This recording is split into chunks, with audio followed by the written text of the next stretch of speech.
मनीष कश्यप की गूंज कुछ इस प्रकार से गूंजती है कि बड़े से बड़े बिहार के अधिकारी और बड़े से बड़े तमिलनाडु के नेता कांप उठते हैं। जी हां, आज पटना कोर्ट में मनीष कश्यप ने कुछ ऐसी बातें करी जिसे सुन करके बिहार का हर एक व्यक्ति गदगद हो गया। फिर से झुकाने का प्रयास करेगा, लेकिन साले फौजी का बेटा हूं, मर जाऊंगा लेकिन नहीं झुकूंगा इन लोगों के आगे। नमस्ते, मेरा नाम नीतीश ठाकुर है। एक बार फिर आप खबरें भारत देखना शुरू कर चुके हैं।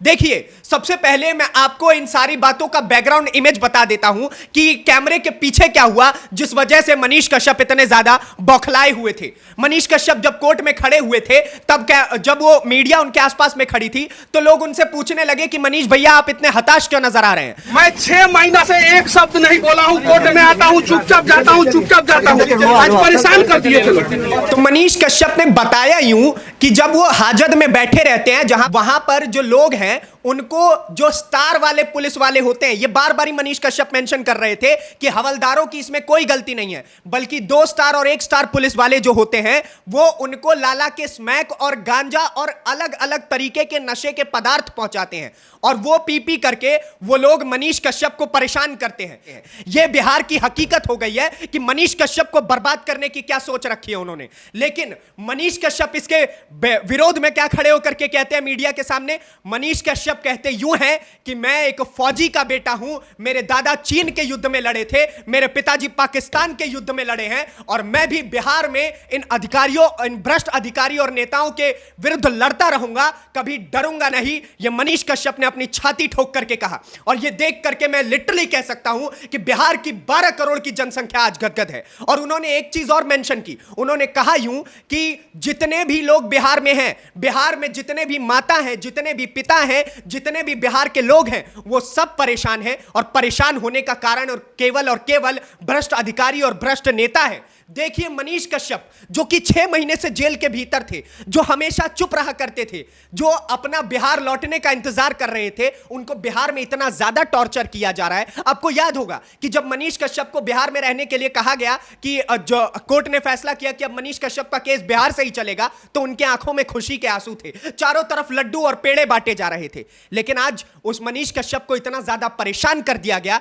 कि आज मनीष कश्यप फिर से हताश होकर के कह रहा है कि हाथ जोड़ के मैं केंद्र सरकार से अपील करता हूं और सुप्रीम कोर्ट से अपील करता हूं कि मेरा जो केस है वो ना कि बिहार में चले ना तमिलनाडु में चले, वो चलना चाहिए तो किसी अन्य राज्य में चला दीजिए, क्योंकि मुझे यहां पे जो जीत की उम्मीद है, जो सही फैसले की उम्मीद है, वो नहीं दिखती है। हां, ये मनीष कश्यप की वाणी है। और मैं फिर से कहता हूं कि मेरे ऊपर फिर से ही लोग FIR करेंगे, मेरे को फिर से दबाने का प्रयास करेंगे। जाके हाजत का स्थिति देखिए लोग, आप लोग। मनीष कश्यप ने कहा ये हथकड़ी आप देख रहे हैं, यह हथकड़ी एक ईमानदार के आदमी के हाथ में लगाई गई है और यह आपके खिलाफ है, बिहार वासियों के खिलाफ है। आगे उनकी लाइनें हैं कि हाजत चेक करके आप देख लीजिए, वहां पे फॉरेंसिक टीम भेजी जानी चाहिए और वहां पे आपको नशे के तरह तरह के पदार्थ दिखेंगे। तो आप सोचिए कि मनीष कश्यप कितने ज्यादा परेशान हो गए। जिस बिहार के लिए वो लड़ते थे आज उसी बिहार के कारावास में है और उस बिहार के कारावास में भी मनीष कश्यप को ठीक तरीके से रहने की उम्मीद नजर नहीं आ पा रही है। यह बिहार की हकीकत कर दी गई है। और उन्होंने एक चीज और कही जो कि कहीं ना कहीं मनीष कश्यप को, जिस बारे में यह भी कहा जाता है कि मनीष कश्यप इस वजह से जेल में है क्योंकि उन्होंने तेजस्वी यादव से पंगा लिया और अब मनीष कश्यप जेल से बाहर आके डर जाएंगे।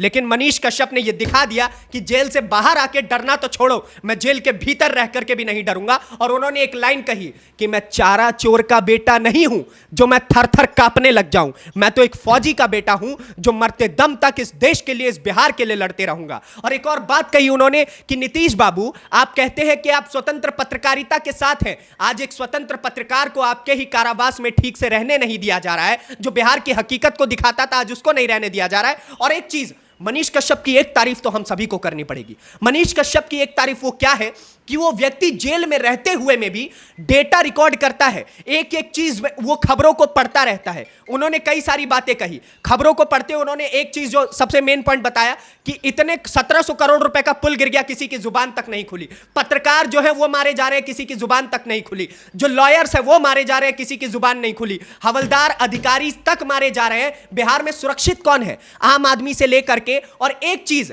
जो जातिगत एंगल बिहार को दिया जाता है उसको लेकर के मनीष कश्यप ने जो सबसे बेहतरीन बात कही कि आप एक तरफ कहते तो हैं कि आप यादवों के साथ हैं, आप यादवों को चरणों में गिरे रहेंगे, लेकिन आज कई यादव मारे जा रहे हैं और उसको लेकर के जुबान तक नहीं खुल रही है आपकी।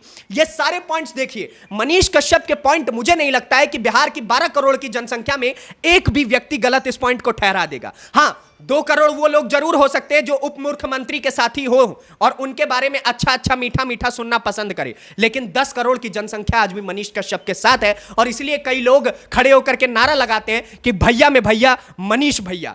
और हम सभी को उम्मीद है कि मनीष कश्यप इसी पुकार के साथ हमेशा खड़े रहेंगे और हम भी उनके साथ खड़े रहने का वादा जरूर कर सकते हैं, क्योंकि जिस बिहार के लिए लड़ रहे हैं, अगर आज वो बिहार उनका साथ छोड़ देगा तो मनीष कश्यप नहीं रह पाएगा। वो खुद से हार जाएगा, वो हमसे हार जाएगा और वो इन 2 कौड़ी के नेताओं से हार जाएगा जो बिहार को भ्रष्ट बताने की कोशिश में लगे रहते हैं। मेरा आप सभी से एक निवेदन है कि आप अपने हिस्से की राय जो है आप जरूर रखिए वीडियो के कमेंट बॉक्स में और हमें बताइए कि मनीष कश्यप की इन वाणियों को लेकर के आपका क्या कहना है, आप गदगद हुए हैं कि नहीं हुए, और इस केस को कहीं ना कहीं दूसरे राज्य में भेजा जाना चाहिए या फिर नहीं, हमें कमेंट बॉक्स में बताइए। अगली वीडियो में आपसे फिर से मुलाकात होगी, तब तक के लिए दीजिए इजाजत। धन्यवाद, नमस्कार, जय हिंद, जय बिहार।